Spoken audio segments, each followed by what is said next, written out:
Republican Governor of Arkansas, Asa Hutchinson, is the latest to weigh in, urging Senate leadership to reconsider its cuts to Medicaid spending, saying it would place an undue burden on many of those states. Governor Hutchinson is joining me now from Little Rock. Governor, nice to see you. Thanks for being here. I appreciate it very much. It's good to be with you and participate in the discussion. I want to ask you, if I can, quickly about what the president said this morning. He suggested today that Republicans should take an alternate route if they can't pass this bill. He said, repeal now, replace later. Would you advise that? That doesn't sound like a good idea to me. We're going through a lot of uncertainty right now with the current debate in Washington, and people want some understanding of the path to the future and what the future health care system is going to look like.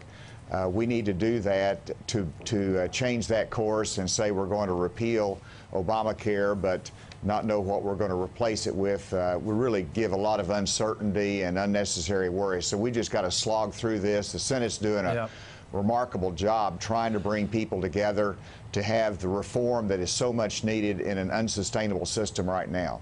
So let me ask you, the uninsured rate in your state, I just checked, the recent poll, I think, from not too long ago, was something like 10.2%, sort of on par with the national average.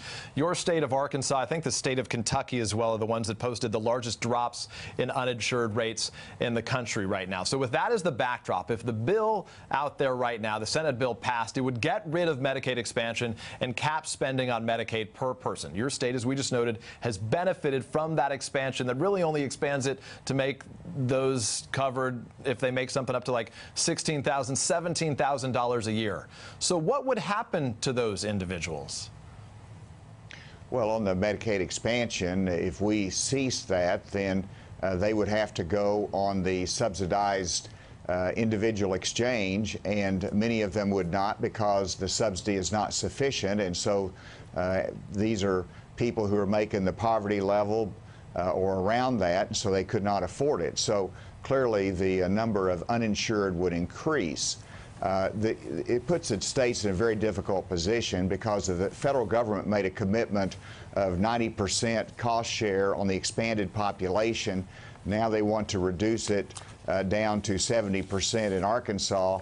And so we could not absorb the extra $200 million per year that it would cost us. So the result is that we would do away with that expansion. And obviously that would have a lot of consequences for people who have relied upon that. But, Governor, to be clear, you had called for, I think, the federal poverty rate, 138% of it is covered under the expansion. That's for folks who make like $16,500 a year. You said it should be knocked back to those at 100%, so much less than that. So the CBO says that those folks couldn't afford that coverage. So isn't that leaving people out in the lurch? Well, this is reform we're already doing in Arkansas, and this is exactly what we've got to do, is to help those that need it the most, and concentrate our state resources and our federal resources on those. And so right now, we're doing reform in Arkansas, and we're not waiting for Washington. We're going ahead and we're going to reduce the expanded population by about 60,000 in Arkansas. They have an opportunity to go straight on to the exchange under the current law, and they have adequate subsidies to get that insurance. So it's a seamless transition. But if it changes down the road, under the new Senate plan, where they're not going to be able to go on the exchange, then they will be uninsured, and that's a problem. One frequent criticism right now is that this bill contains large tax cuts for wealthy investors, even as it cuts spending that benefits poor people. Do you think we should keep those taxes in place if it means more to help the most vulnerable in states like yours? Well, that's the cost, and where you come up with the revenues is a Senate question. I'm delighted. What's your position on this? Do you think we should keep those taxes in place for the wealthiest Americans, the wealthy investors? I know that's under consideration by the Senate. They're debating that point. I want to make sure there's not a massive cost shift to the state. And as to how they avoid that cost shift to the state, I leave that to Senate. If they have to continue the revenue stream under the previous law, then that's one solution to it. If they want to shift other revenues, that's fine.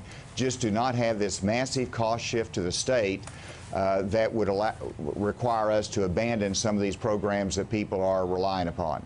In Nevada, Senator Dean Heller says he's been working really closely with the Republican governor, Governor Sandoval, in that state. Would Tom Cotton vote for a bill that you did not support?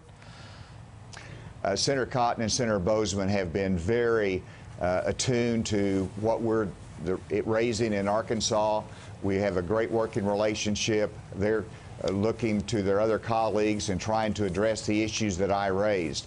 As to what they finally vote on, I don't know. They understand how difficult a position we're in, that what we have is not working over the long term. It's got to be changed. What's the best solution? And I'm giving my ideas, and I'm saying how this is going to impact Arkansas. Right. They got to make the best judgments from there. Governor, final thought, if I can, another big story making news right now. The administration's Voter Fraud Commission asking for extensive voting data from all states. Do you plan to comply with that request? We have not received the letter yet, so we'd want to look at it in detail. By and large, I would be very hesitant to send out voter data that's available here in Arkansas into a national database. Even though it's publicly available information, I understand that they're requesting. We generally handle voter fraud issues state by state. I think we handle it well in Arkansas, so we'll wait and see what the letter says, but I'm a little hesitant about it. Do you believe that millions of Americans across this country voted illegally in the 2016 election, or do you believe that there were tens of thousands of illegal votes cast in your state? All I can speak of is Arkansas. I think we had a very good election system. It was fair. I don't think we had massive amounts of fraud. I think it was a very fair election, and we got the result that the people wanted. Governor Hutchinson, we appreciate your being here. Thanks very much for your time. Good to be with you. Hey there, I'm Chris Hayes from MSNBC. Thanks for watching MSNBC on YouTube. If you want to keep up to date with the videos we're putting out, you can click subscribe just below me, or click over on this list to see lots of other great videos.